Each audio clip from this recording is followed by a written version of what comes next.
हरियाणा के महेंद्रगढ़ में अपनी चुनावी सभाओं के आखिरी भाषण में नेता प्रतिपक्ष राहुल गांधी ने आखिर इतना लंबा भाषण क्यों दिया। आमतौर पर अपनी चुनावी सभाओं में राहुल गांधी 10-15 या ज्यादा से ज्यादा 20 मिनट तक का भाषण देते हैं, लेकिन हरियाणा विधानसभा के चुनाव प्रचार के आखिरी दिन अपनी आखिरी सभा में राहुल गांधी ने करीब 38 से 40 मिनट का भाषण दिया। वे एक के बाद एक लगातार नए मुद्दे छेड़ रहे थे, नए प्रसंग उठा रहे थे, जैसे उनकी बातें खत्म होने का नाम ही नहीं ले रही हो और अपने भाषण का अंत करते हुए जैसे वे फैसला सुना रहे हो। हरियाणा में 36 बिरादरियों की सरकार बनेगी, हरियाणा में सभी की साझी सरकार बनेगी, सारी जातियों की सरकार बनेगी। एक ऐसी स्थिति में जब हरियाणा में भारतीय जनता पार्टी और प्रधानमंत्री नरेंद्र मोदी ने पहले ही मैदान छोड़ दिया हो, राहुल गांधी के इस आक्रामक भाषण में हरियाणा विधानसभा 2024 के चुनाव की तकदीर पढ़ी जा सकती है। इस पॉडकास्ट में हम इसी भाषण को डिकोड करने की कोशिश करेंगे। बने रहिए मेरे साथ।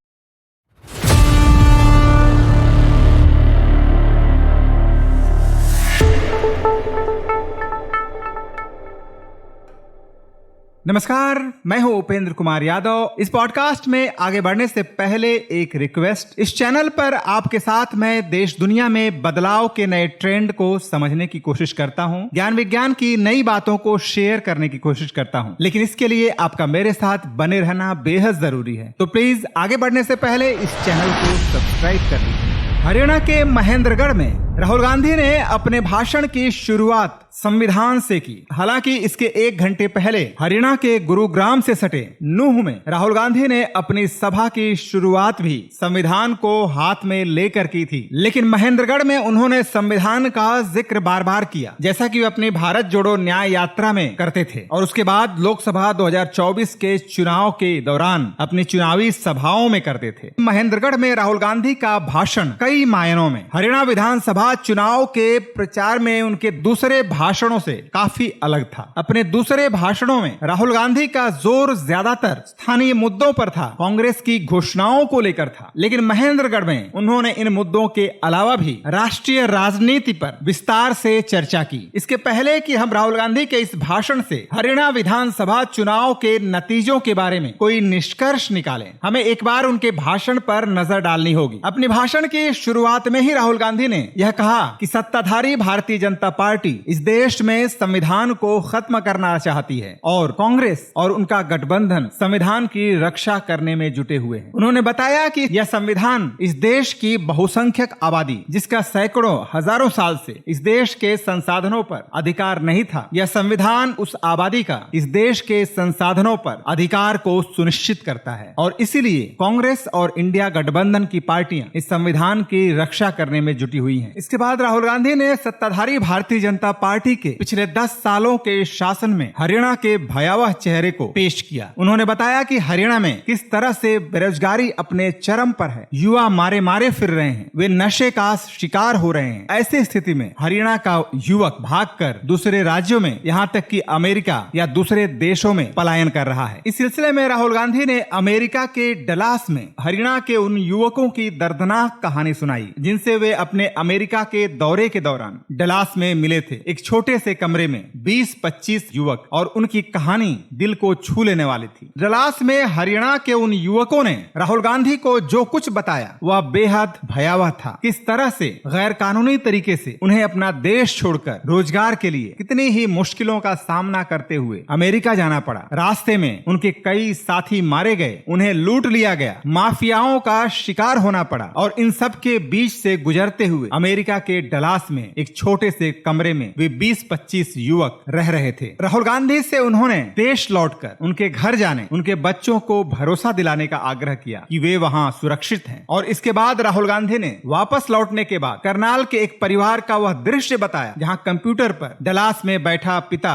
करनाल के घर में अपने नन्हे बच्चे से बात कर रहा था। उसकी आंखों में आंसू थे और वह झूठ बोल रहा था कि मैं जल्दी लौट आऊंगा। राहुल गांधी ने बताया कि पिछले 10 सालों में भारतीय जनता पार्टी के शासन में आपको एक ऐसा हरियाणा दिया है जहां पिता अपने बच्चे से झूठ बोलने के लिए मजबूर है, क्योंकि रोजगार की वजह से वह वापस हरियाणा नहीं लौटेगा, उसे अमेरिका में ही रहना होगा। हरियाणा में बेरोजगारी का जो चित्र राहुल गांधी ने खींचा वह उस रंगीन तस्वीर से बिल्कुल अलग है जिसे प्रधानमंत्री नरेंद्र मोदी ने हरियाणा के चुनावी भाषण में अपनी सभाओं में खींचा है, जिसमें उन्होंने दावा किया कि हरियाणा चौतरफा विकास के चरम पर पहुंच चुका है। राहुल गांधी ने बताया कि किस तरह से हजारों की संख्या में ऐसे युवक 30 से 50 लाख तक का कर्ज लेकर विदेश जा रहे हैं, अमेरिका जा रहे हैं, कनाडा जा रहे हैं। और राहुल गांधी ने दावा किया हरियाणा को हरियाणा की जनता नहीं दलाल चला रहे हैं। इस मामले में उन्होंने हवाला दिया कि 2 रात पहले उन्हें एक जिम इंस्ट्रक्टर का फोन आया जिसने बताया कि प्राइवेट अस्पताल ने उसकी मां का इलाज करने के लिए 4 लाख रुपए का डिमांड किया है, क्योंकि उनका कहना है उन्हें स्टेंट लगाना पड़ेगा और वह अनुरोध कर रहा था किसी सरकारी अस्पताल में उसकी मां को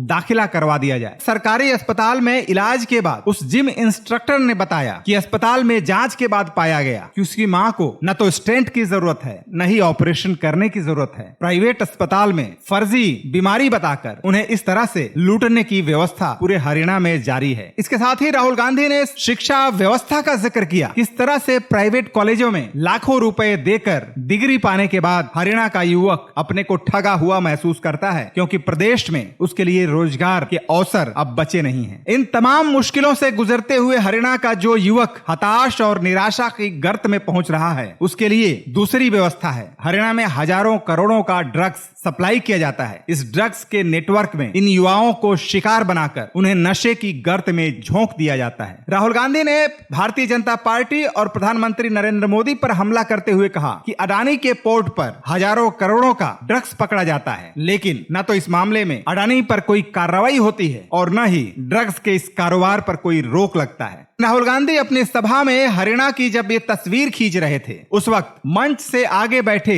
दर्शकों की भारी भीड़ सांसें रोक कर बैठी हुई थी। चारों तरफ सन्नाटा था और वे बेहद गंभीरता के साथ राहुल गांधी के भाषण को सुन रहे थे। और सभा की यह तस्वीर अपने आप में हरियाणा के चुनाव को लेकर बहुत कुछ कहती है। अगर हम उसके एक दिन पहले ही पलवल में प्रधानमंत्री नरेंद्र मोदी की सभा को देखें तो भारतीय जनता पार्टी के सभाओं में जो अक्सर तस्वीर सामने आती है, भीड़ में सामने की तरफ कुछ लोगों का काम सिर्फ नारे लगाना होता है और बीच बीच में सभा को गर्म करना होता है। और वह तस्वीर प्रधानमंत्री के भाषण के बीच भी देखी गई, लेकिन राहुल गांधी की महेंद्रगढ़ की सभा में भीड़ का बिल्कुल अलग चेहरा था। वह सांसें रोककर मंच से आते भाषण को सुन रही थी, उस पर विचार कर रही थी और इसका मतलब बेहद साफ है। और शायद यही वजह थी राहुल गांधी अपने स्वाभाविक भाषणों से अलग लगातार नए नए प्रसंग छेड़ रहे थे, नए नए मुद्दों का जिक्र करते चले जा रहे थे, क्योंकि सभा उन्हें और ज्यादा सुनना चाह रही थी। हरियाणा चुनाव में अपने सभाओं की शुरुआत करते हुए नारायणगढ़ से राहुल गांधी ने जिस आक्रामक तेवर में भारतीय जनता पार्टी और प्रधानमंत्री नरेंद्र मोदी हमला किया था, उसी तेवर में राहुल गांधी ने महेंद्रगढ़ की सभा में इस चुनावी अभियान का समापन भी किया और यहाँ भी उनका भाषण बेहद आक्रामक और तीखा था। कुछ रोज पहले नारायणगढ़ में जहाँ राहुल गांधी ने हरियाणा विधानसभा चुनाव में मौजूद दूसरी पार्टियों को भारतीय जनता पार्टी का एजेंट बताया था, का रिमोट कंट्रोल बीजेपी के हाथ में होने का दावा किया था, महेंद्रगढ़ की सभा में उन्होंने इन पार्टियों का जिक्र जरूर किया, लेकिन सिर्फ इतना भर कहा कि आप लोग इन छोटी मोटी पार्टियों पर ध्यान मत दीजिए, लड़ाई सिर्फ भारतीय जनता पार्टी और कांग्रेस के बीच में है। इसके साथ ही उन्होंने यह भी जोड़ा कि हरियाणा में कांग्रेस का तूफान आ रहा है, यहाँ 36 बिरादरियों की सरकार बनने जा रही है। जितने आश्वस्त होकर, जिस आत्मविश्वास के साथ राहुल गांधी ने बेहद ही स्वाभाविक तरीके से यह बात कही, वह अपने आप में हरियाणा विधानसभा चुनाव को लेकर बहुत कुछ कहता है। और अब जबकि हरियाणा में 5 अक्टूबर को लोग अपना फैसला देने वाले हैं और इस बीच यह साफ हो चुका है कि चुनाव प्रचार के खत्म होने से पहले ही प्रदेश में भारतीय जनता पार्टी और प्रधानमंत्री नरेंद्र मोदी मैदान छोड़ चुके हैं। हरियाणा आखिर किस ओर जा रहा है, उसके बारे में बहुत कुछ कहता है। हरियाणा विधानसभा चुनाव को लेकर मीडिया और विशेषज्ञों की राय में जहां राज्य में कांग्रेस की आंधी और सुनामी की बात चल रही है, उस स्थिति में भी राहुल गांधी का यह आक्रामक तेवर कांग्रेस के स्थानीय नेतृत्व को लेकर कुछ सवाल जरूर खड़े करता है। जिस तरह से राहुल गांधी ने अपने आखिरी सभाओं में बार बार यह जोर दिया कि हरियाणा में 36 बिरादरियों की सरकार बनने जा रही है, तो यह दरअसल उनकी कांग्रेस के स्थानीय नेताओं के अंतरकलह को भी साधने की एक कोशिश है, जहां भूपेंद्र हुड्डा और कुमारी शैलजा का द्वंद्व, उनका झगड़ा बेहद साफ साफ देखा गया। और इन दोनों नेताओं को राहुल गांधी ने एक मंच पर खड़ा करके जनता में संदेश देने की भी कोशिश की, लेकिन जिस तरह के इंटरव्यू कुमारी शैलजा की तरफ से चैनलों पर इधर दिया गया, वह अपने आप में कांग्रेस के लिए बेहद समस्या पैदा करने वाला था। और हम इसे यह भी मान सकते हैं कि हरियाणा के चुनाव प्रचार में राहुल गांधी का आक्रामक तेवर न सिर्फ भारतीय जनता पार्टी पर हमला था, बल्कि अपने अंदरूनी कलह को भी साधने की एक कोशिश थी। अपने स्थानीय क्षत्रपों को भी साफ साफ संदेश देने की, कड़े लहजे में संदेश देने की एक कोशिश थी। और इसीलिए राहुल गांधी ने बार बार दावा किया कि यहाँ सबकी सरकार बनने जा रही है, इस या उस गुट की सरकार नहीं, 36 बिरादरियों की सरकार बनने जा रही है। लेकिन देखना होगा 5 अक्टूबर को जब बैलेट बॉक्स में लोगों के आक्रोश और गुस्से को पहुंचाने की जरूरत पड़ेगी, कांग्रेस अपने स्थानीय नेताओं के इस अंतरकलह से उबरकर किस तरह से अपने सांगठनिक क्षमता का इस्तेमाल कर पाएगी और इस आंधी या तूफान को सुनामी में बदल पाएगी, यह अपने आप में एक बड़ा सवाल है। हालांकि हरियाणा में जनता के रुझान को देखते हुए यह बेहद साफ है कि हरियाणा में फैसला एक तरफा होगा। बहरहाल हरियाणा विधानसभा चुनाव को लेकर आखिरी नतीजे तो 8 अक्टूबर को ही आएंगे, लेकिन 5 अक्टूबर से पहले ही प्रदेश में भारतीय जनता पार्टी के मैदान छोड़ने और कांग्रेस के शीर्ष नेतृत्व के इस आक्रामक और आत्मविश्वास से भरे तेवर में प्रदेश के नतीजों का रहस्य भी छिपा हुआ है। महेंद्रगढ़ में राहुल गांधी के भाषण में एक और खास बात थी। अपने भारत जोड़ो अभियान के बीच से राहुल गांधी ने अपनी जो नई भाषण शैली विकसित करने की कोशिश की है, राहुल गांधी की वह भाषण शैली महेंद्रगढ़ की सभा में बेहद ही परिपक्व ढंग से निखरते हुए देखी गई। जब करीब करीब 40 मिनट के इस भाषण को दर्शक सांसें रोक कर सुन रहे थे और हर नई या चुटीली बात पर वे तालियां बजा रहे थे। राष्ट्रीय राजनीति में राहुल गांधी का यह भाषण या राहुल गांधी की यह भाषण शैली दूसरे तमाम राष्ट्रीय और क्षेत्रीय नेताओं से इसलिए अलग है कि हजारों की तादाद में जनसमुदाय एक टक मंच पर देख रहा होता है और सांसें रोककर अपने नेता का भाषण सुन रहा होता है। उसमें वह बोरियत नहीं महसूस करता। इस सभा में राहुल गांधी लगातार बोलते चले गए और दर्शकों की इस आग्रह की वजह से ही वे 15-20 मिनट के बजाय लगातार 40 मिनट तक बोलते रहे और बार बार उन्हें नया प्रसंग छेड़ना पड़ रहा था। मौजूदा राष्ट्रीय राजनीति में राहुल गांधी की यह नई भाषण शैली बिल्कुल अलग है और इसीलिए हरियाणा के महेंद्रगढ़ की यह सभा न सिर्फ हरियाणा चुनाव के मद्देनजर बल्कि राष्ट्रीय राजनीति के लिए भी महत्वपूर्ण है, क्योंकि इस सभा में राहुल गांधी के भाषणों में आया निखार साफ साफ महसूस किया जा सकता था। और शायद इसीलिए राहुल गांधी अपने भाषण को सिर्फ हरियाणा चुनाव तक ही सीमित न रख सके, बल्कि अपने भाषण में वे बार बार कांग्रेस की राष्ट्रीय नीति का जिक्र कर रहे थे। प्रधानमंत्री नरेंद्र मोदी उस नीति का भी जिक्र कर रहे थे, जिसके तहत इस देश के संसाधनों को मुट्ठी भर चुने हुए उद्योगपतियों के हवाले किया जा रहा है और राहुल गांधी बार बार इस नीति पर हमला करते हुए देखे जा रहे थे। तो क्या महेंद्रगढ़ की इस सभा में राहुल गांधी आने वाले दिनों में झारखंड और महाराष्ट्र के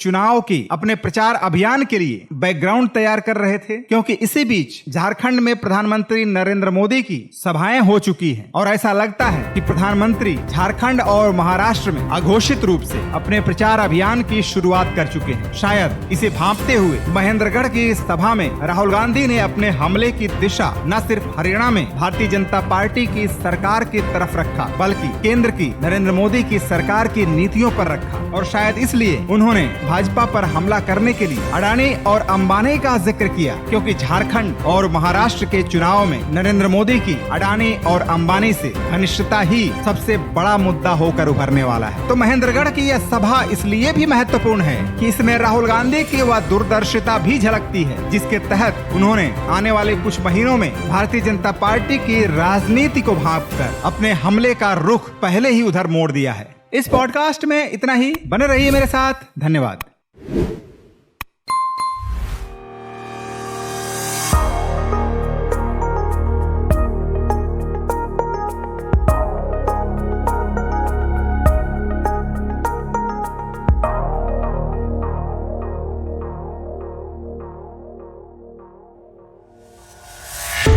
है।